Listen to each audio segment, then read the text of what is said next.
Hello, everyone. You've tuned into the Indiana State Police Roadshow, brought to you by the Indiana State Police Alliance, Cops for Kids, subsidiary of the Indiana State Police Alliance. I'm your host, Sergeant Rich Myers with the Indiana State Police Public Information Office. With me today is my usual partner in crime, Tom Trial, sitting behind the camera, putting us on YouTube each and every week. And this is a good show. You need to go watch this on YouTube. This is amazing because we're going to have a lot of visual effects on this that you need to see. With me today is Sarah Hunter. Sarah, thank you for being here. I appreciate you coming all the way from Monroe County this early morning, being up here. I appreciate you taking the time out and being here. I avoided 37 just to make it here. Yes, that's not a good place to be on mornings. But I am happy to be back. Well, thanks for being here. Sarah Hunter from Sarah Hunter Photography in Monroe County, and she does wonderful, wonderful photography. And we've had her on the Roadshow before here with her business, Thin Blue Life calendars, and Tom's going to be showing some of those off here later on through the part of the show. But something that she is doing with these is amazing. But let's get a little background on this, Sarah Hunter. How long have you been doing photography first? Professionally, 3.5 years. I've been doing these police-related photos for 2.5 now.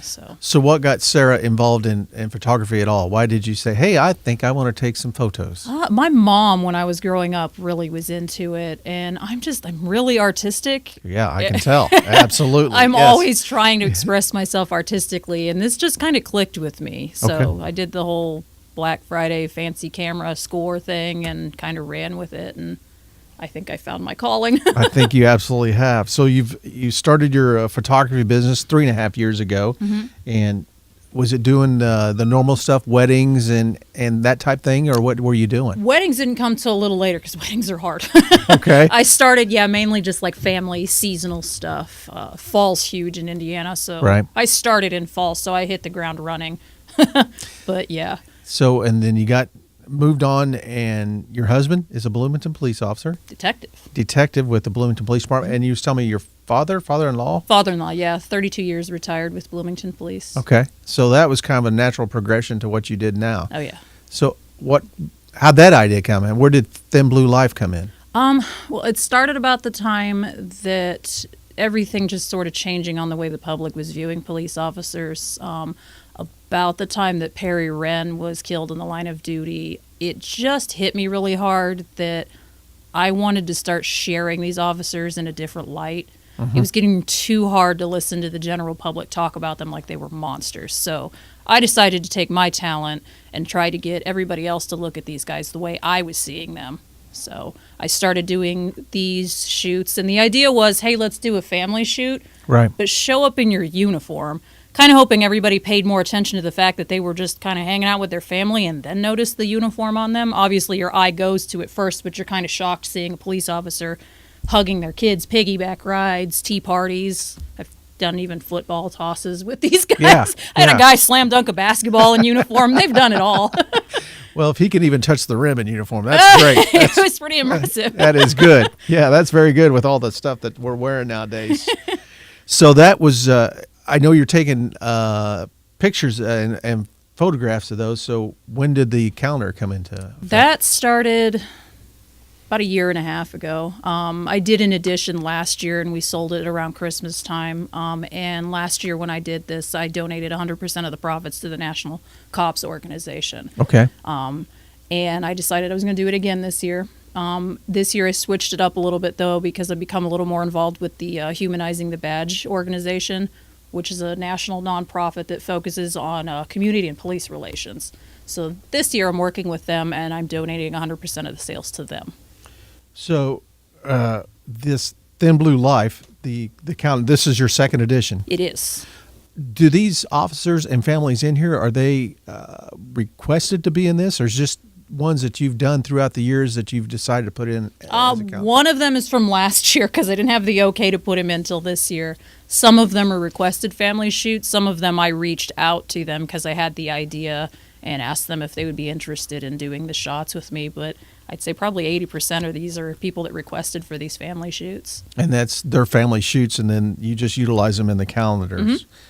So what are the criteria? Is there any criteria for them to be involved with it? Do they just contact you and say, hey, I'd like a family shoot, and then you come up with the ideas on which way you want to go with that. Some of them come to me with ideas on what they want to be doing in the shots, but some of them are just like, hey, I have no clue. Can you just give us some cool shots? So I try to take the time to get to know these families. Okay. And try to make these personal. It's real easy to just stand somebody in front of a camera and say, smile at me, but I try to get emotion. Right. So I get real close to these people. I'm friends with almost all of them still. We talk all the time. I watch their kids grow up. It's really important to me. These people mean a lot to me. So I want to get these photos as personal as possible. So we get real close while we're planning these. And I notice it's not all just kids. No. No, not at all. I've got some single guys in there. I've got moms. I've had a little bit of everybody. I've yet to be able to get a younger officer with his parents. So anybody interested, that's goals. That would be neat. But I was also noticing here in the calendar is a canine. Yes. That's unique. And he's one of yours. Yeah. One of your guys's. Yeah, and that's the amazing thing is how close those canines become to the family. Yes. So that is a Trooper Clune from out of Greene County, and that's Loki is the dog. Was that his birthday? Is that a birthday? It was. He turned 3.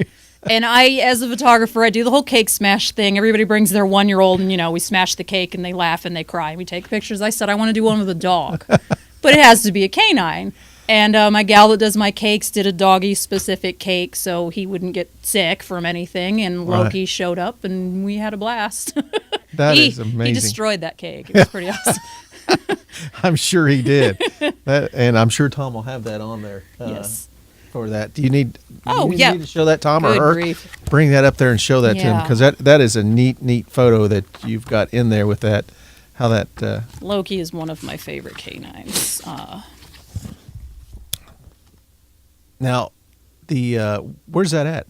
That is in Bloomington. There is an old stone mill that they've actually closed down now called Woolery Mill.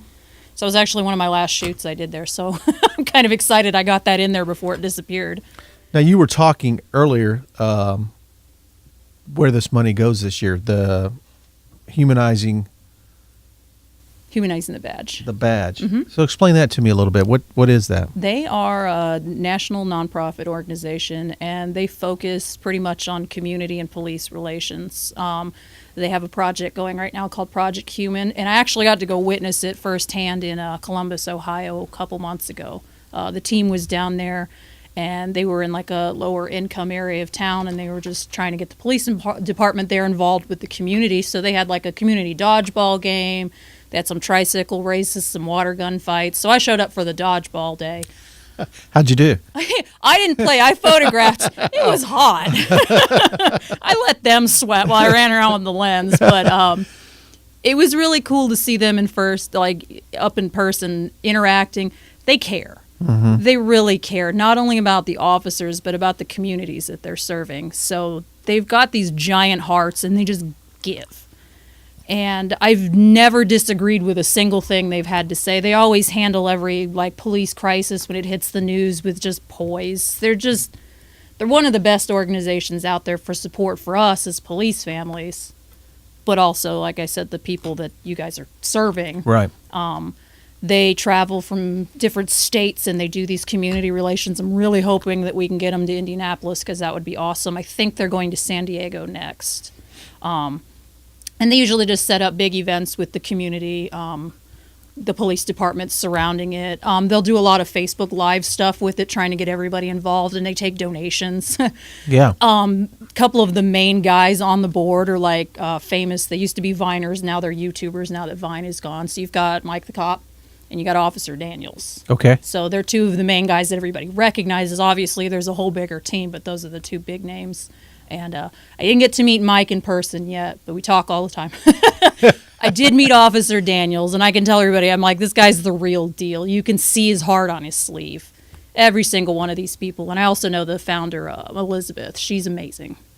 Absolutely amazing. And also a fellow police wife. So is that just the 4 people that are involved when they go around and do all this? There's more of a team. You've got Deputy Hookem and Bookem, which are another couple of famous Viner YouTubers. Their newest one, she calls herself Deputy Misdemeanor. She's on the team now. Gosh, they've had a lot of new people join. There's a whole group of board members that some of them do the behind the scenes type stuff. They're not as on camera as like Officer Daniels or Mike the cop would, but I Right. think those two are the most recognizable faces because they've been everywhere. So all your proceeds from this are going to go to Yeah. them. I don't see a cent. That's wonderful. And to get that, can you put that up there, Tom? Can we get that where that on the back page on that, so we can see that where people can go to find her on Facebook and where to go with that if you want to contact and get one of these amazing calendars. But not only with these folks with humanizing the badge, where your proceeds are going, but you're involved again this year with Bolt for the Heart. I am. I love Bolt for the Heart. They are great. They're doing them. And tell us again how you're involved with them and how you got involved with Bolt for the Heart. Well, I actually met Pierre last year after I did the show here. I think you handed him a calendar because he came in after me for the interview, and he invited me out there to sit at Packet, pick up, and sell some of the calendars, and we slipped some into the winner's packets. Going to do the same this year. I don't know that I'll be Packet pickup the day before, but probably morning of the race. You're going to be in the race. I'll be in the race. The whole family will. I'm dragging the husband out this year. We might walk a lot more than usual. And I'll have the kids. I mean, it's an awesome race. Like, Yes. I do a lot of 5Ks and I do halves, and I love this one. It's pretty cool. It's a beautiful course. I mean, you can't beat the Arts District in Carmel. It's pretty amazing. Absolutely, and yes. of course, the finish line, you've got the row of the ISP cars, the lights on, and all the uniformed officers handing out the medals. It's pretty amazing. My daughter was pretty awestruck last Yeah. year. She had one of the, gosh, I wish I knew her name, one of the female troopers handed her medal, and my daughter was just, She just lit up. yeah, she loved her. Good. Well, that's and you're going to have some of your calendars in the packets again this year. Yeah, I'm going to give a couple to Pierre to pop into those this year. So win the race and you get a free one. There you go. Run faster. Run fast and go for it. You're going to get one of these free calendars. And so Pierre has been in contact with you again this year. Yes. So you're going to be up there, and like you said, maybe at the packet pickup. Possibly. I got to get in touch with him, but I'm pretty sure I'll be there the morning of at least. So That's a little long drive from. yeah, I'll Carmel, be 2 up days probably 4 a.m. And your husband's going to like that, isn't it? It's all right. I can put the turkey in before I head out. It'll be done by the time you get back. Exactly. It'll be extra good. Well, the Thin Blue Line calendar, or Thin Blue Life, I keep saying line, Thin Blue Life calendar is something that is a great Christmas gift, wonderful stocking stuffer for the police officer that you know or their family that you know, whether they be active right now, retired. These great photos that you have. But again, if you want to have your own done, where do people go to find you, either social media or how do they get a hold of you? Either way, I'm on the web, sarahhunterphotography.com. You can find me on Facebook. If you hashtag Thin Blue Life Indiana, I pop up, or just search sarahhunterphotography.com. You can't miss me. There's badges and stuff all over my page, so you know you got me.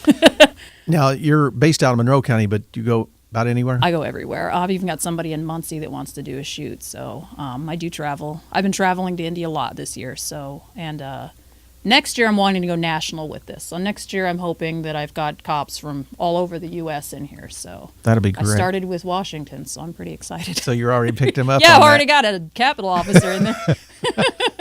Well, you have officers from all over. That's the neat thing about this, is it's just not one department or one agency. This is officers from all over, and Yes. you've even got a mounted police officer in here. Yes, I'm so happy. That I is- love Ivy. Yes, that is a great photo of downtown Indianapolis with the IMPD officer there. That is a wonderful photo. All these are. So you've Thank done a you. great job with these. And again, the donations of this calendar is going to Humanizing the Badge Mm-hmm. for their for what they do. And I want to, Tom, you're going to be able to put this this link that we have here on there so people can see where to go. It's on my website, but it's on theirs as well. The sales are actually going directly through Humanizing the Badge. So you can go to their page and just go to their shop, and they're right there, humanizingthebadge.com. And he is doing like shipping specials. If you order in bulk, you get discounts. Excellent. They are shipping in time for Christmas, just in case anybody's worried. They will ship for Christmas. Excellent. I think that'd be a great idea for a police chief or a sheriff to Yes, to tell the give. department. Buy Yes, a bunch. there you go. Well, Sarah, thank you for trudging all the way up here. We appreciate you being here. Wonderful work, wonderful job that Thank you're doing, and good luck on the race. Thanks. I might come in halfway. Well, again, you've been listening to the Indiana State Police Roadshow, brought to you by the Indiana State Police Alliance, Cops for Kids, subsidiary of the Indiana State Police Alliance. We want to thank them for their continued support of the show. Thank you for being here. Make sure you get these calendars. They're a wonderful thing and a wonderful event. Roadshow is out.